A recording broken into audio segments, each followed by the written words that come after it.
harmonizing masculinity with emotional intelligence. In this 6-part series, we'll explore intricate relationship between masculinity and emotional intelligence, drawing from wisdom from the timeless teachings of Sun Tzu and the Art of War.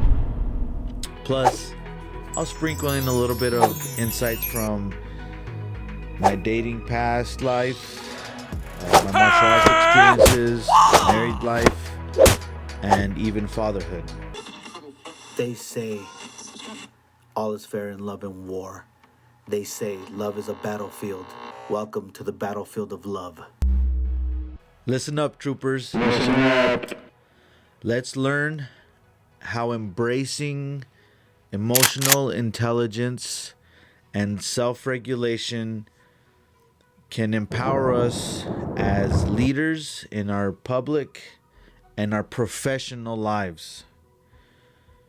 You can definitely apply this with your kids, and where I think it matters the most, in your intimate relationships with your girlfriend or your wife, depending on where you are on that journey. Stick around to the end. I'll give you some practical, tactical tools to add to your arsenal. And why is this important? Because if you want to signal true masculinity, as Ryan Mickler coined, to protect, to provide, and to preside, you are your most powerful when you can demonstrate these attributes, these characteristics, by being cool, calm, collected, and competent. Look, life is going to test you. You know this.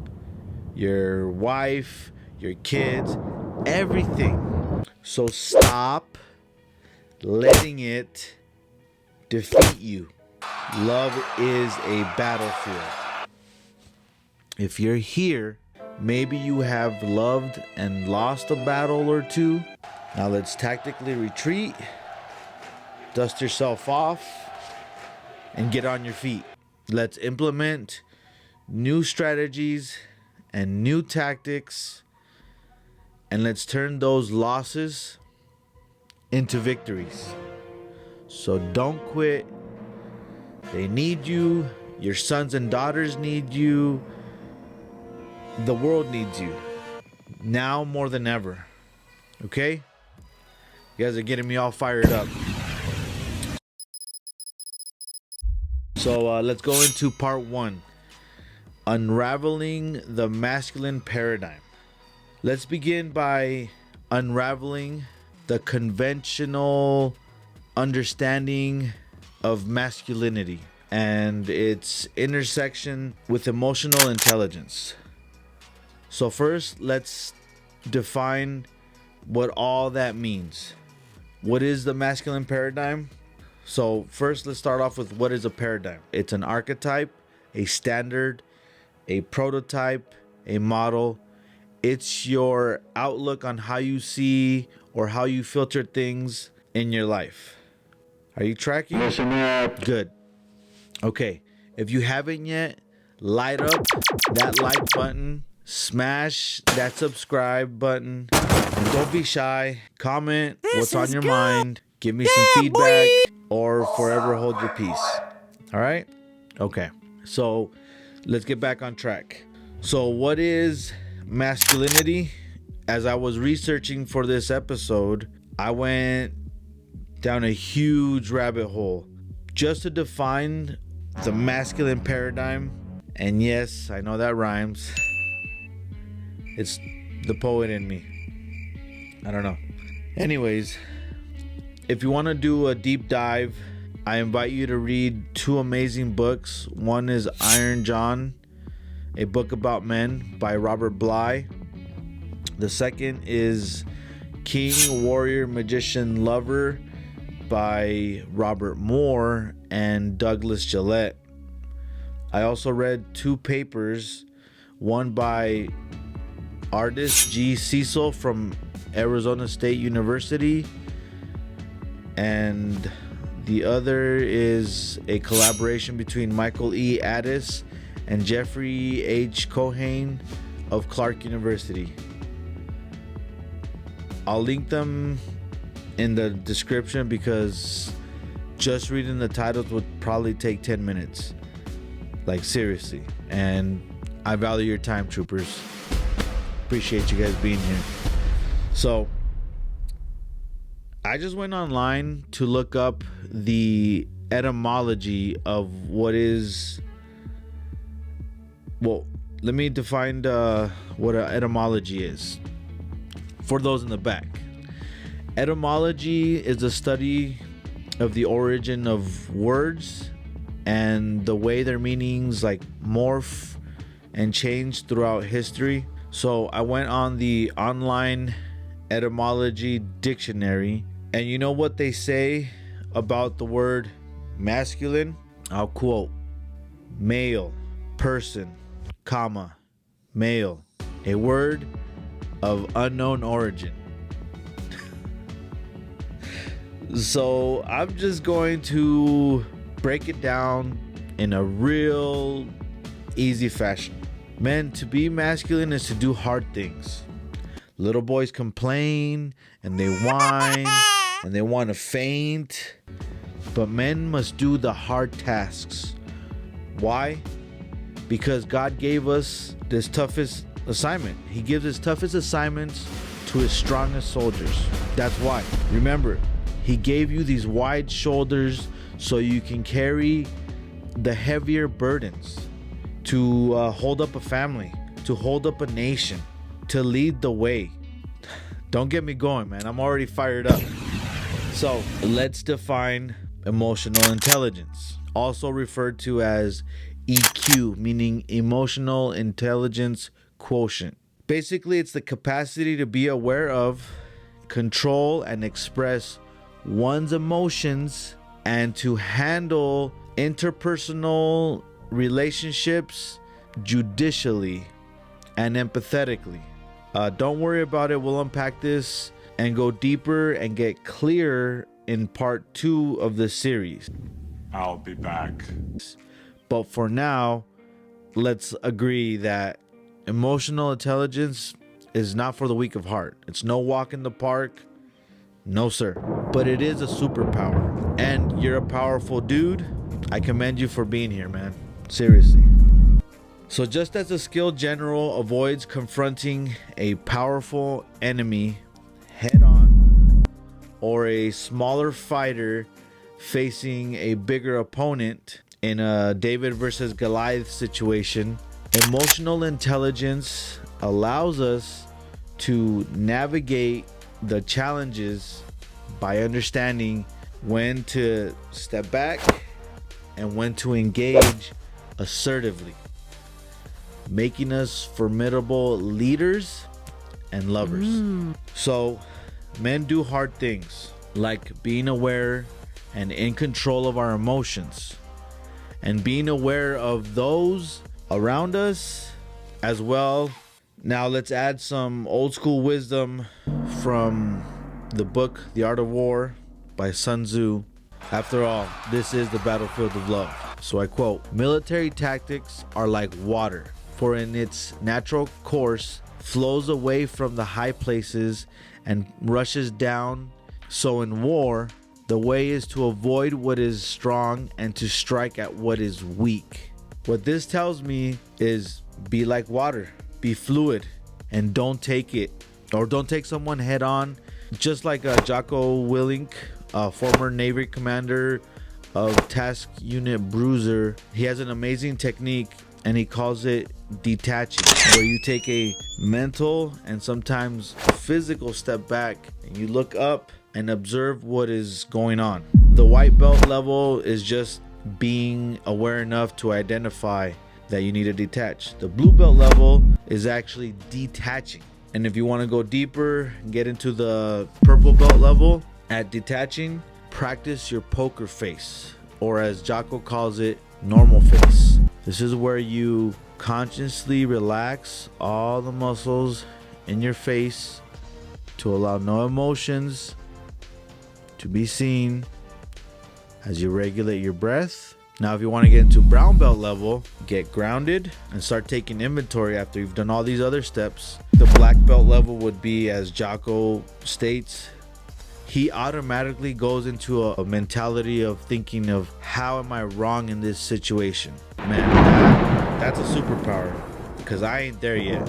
You know, I got a big ego and all that, so I've got to work on that. But this detaching technique has actually been validated by Dr. Andrew Huberman, a neuroscientist at Stanford. They were both on two different podcasts together, and Dr. Huberman explains that when we expand our field of vision, our body is able to switch our stress response off. This makes sense to me, because you ever been like on top of a mountain or like at the beach where you can see the whole horizon, or a vista point, or even like a hotel balcony, and then you find yourself just letting off a sigh of relief, just from fighting? The opposite is true. You know, you narrow your gaze, your brows, they furrow, you focus. When you focus, everything else gets blurry, right? And this activates your stress response. That's why when you're about to get it on, you know, you see the guys squaring up, even their nose flares up. And that's one of the many things I've learned, especially from Philip Folsom, from his recounting of the work he did with the wolves. Predators have their eyes in the front, and prey have their eyes on the side. So check this out. I made a little ditty for you. You ready? Okay. Eyes in the front are meant to hunt. Eyes on the side, better run and hide. You still tracking? Let's do a little recap and add some practical, tactical applications. And then I'll tell you a little story that I uncovered at the end. Okay, so men do hard stuff. Emotional intelligence is about being in control of our emotions and being also aware of those around us in our team, so we avoid stepping in messy misunderstandings, so we can get our point across, and that we can get what we want, and that we can also give our team, our loved ones, our family what they need. Now, I promise some practical, tactical applications, like a feigned retreat. Say a general uses a feigned retreat to draw an enemy into what they think is an advantageous position for them. So you back up and they think you're running away. Just reminds me like in Krav Maga, right? We put our palms up, you know, you tuck our heads, and you blade your stance a little bit to avoid a confrontation. There's no fist, because I'm not trying to present a threat. I'm trying to de-escalate by looking submissive. You'll see this with dogs. Like, dogs will yield and put their belly up when they're overmatched. However, in this stance, I'm de-escalating, right? I don't look threatening at all, but I'm still on guard. But should it escalate, I can just clench my fist. I can, maneuver into defensive tactics or something, or whatever applies, right? This also applies to emotional intelligence. It helps us strategically assess the situation and to avoid a direct confrontation. In the 1970s, the rope-a-dope is a tactic that came from George Foreman versus Ali, where Ali went against the ropes in the corner to lure in George Foreman. Foreman just attacked and punched himself out. Ali was covering up and then, counterattacked and got the KO. I also do this in jiu-jitsu from Turtle Guard. How do we implement this into our relationships? How do you let them know that you're on their side and yet still help them to choose a better path or get out of their head? I'm gonna refer to Jocko, Good. who calls this reflect and diminish. And get after it. I remember better with alliterations. So mine is rapport, reflect, reduce, reorient. So let me break those down. Number one, you build rapport. Rapport is friendly, harmonious relationships where there is a mutual agreement and understanding and emotional empathy that makes the communication flow a little bit better. So say you walk in and your lady's upset that the ice maker isn't working. So if you tell her to calm down, that's it, man. Game over. If you tell her she's overreacting, again, that's it. Game over, man. You got to get on her side of things by building rapport. You can say something like, "What? That stupid machine isn't working? I'm sorry, babe." You know, that's one way. Number two is reflect it. That thing was working yesterday, right? Or, I hate it when you want something cold to refresh yourself and then boom, no ice. See, now you understand them. You're empathizing. You're feeling their pain. So you go on to number three, which is you reduce the problem into something more manageable. Like, hey, did you check? See if the ice got stuck together? Or have you called the repairman for an estimate? And then number four is you reorient it. You know, hey babe, I'll buy some ice from the gas station. Or, you know what? Let's get some little ice cube trays and put it in the freezer until it gets fixed. Or, heck, I'll just buy you a new fridge. Okay, I appreciate you guys sticking around. And let me give you a little bonus from The Art of War. This quote is, "Let your plans be dark and impenetrable as the night. And when you move, strike like a thunderbolt." I promised you a story. All right, so back in the day, I was assistant supervisor. And my boss, his name was Richard. Richard is short for and there's a reason why that is. This guy was a real one, okay? He would always brag about his schooling and how he would write these intricate contracts with corporations in China and all this stuff and long-winded emails. And he would literally always look down on me because I didn't have a high school diploma, right? I didn't graduate high school. Anyways, we were at his corporate lunch with all the bigwigs, and he was saying something, and he used to use very superfluous words and embellish everything because he thought he was better than everybody because he wanted to, whatever, show off with his linguistic expressions. And he said a word that, I was like, oh, that word, I've heard it before. And the word was quotidian. So, like, I was honestly just curious, but since he was always making fun of me, he probably thought like I was trying to get up on him. And I stopped him and I said, "Hey, do you know the etymology of that word?" And I think I stumped him, or I don't know, but he was like, and he got real defensive real quick. And he's like, "I've got a degree in this and I've done that." And I'm like, okay, started doing his damn litany again of all his credentials. And I've never heard that word etymology. So I was on the spot, I was like already embarrassed because he made it more of a thing than it had to be. I literally wanted to know if he knew the etymology of the word. And I figured since he's so educated, the general manager cuts him off and said, yeah, etymology is like the root of the word. Like if it comes from Latin or it comes from Greek. Or he gave me that little breath.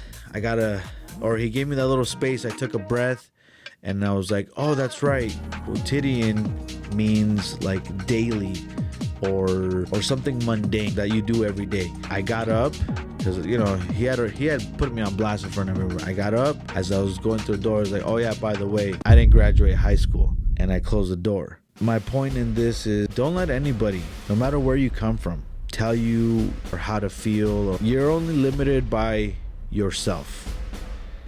See, I took 4 years in Latin. I didn't graduate high school. I'm an autodidact. What that means is a fancy word for self-taught. I've that Latin teacher, my English teacher, all these teachers, I actually paid attention to them, and I actually started reading more right outside of high school. So don't let anybody or anything stop you. I'm gonna give you another. I'm full of quotes today. It's a Latin quote. It's one of the very first ones I memorized. Latin's a dead language, by the way, so most of it sounds kind of Italian because they're over there, but it's aut inveniam viam, aut faciem. Either find or make your path. I appreciate you guys being here. Check out my other videos, and I'll see you in part 2. I'll be back. Good.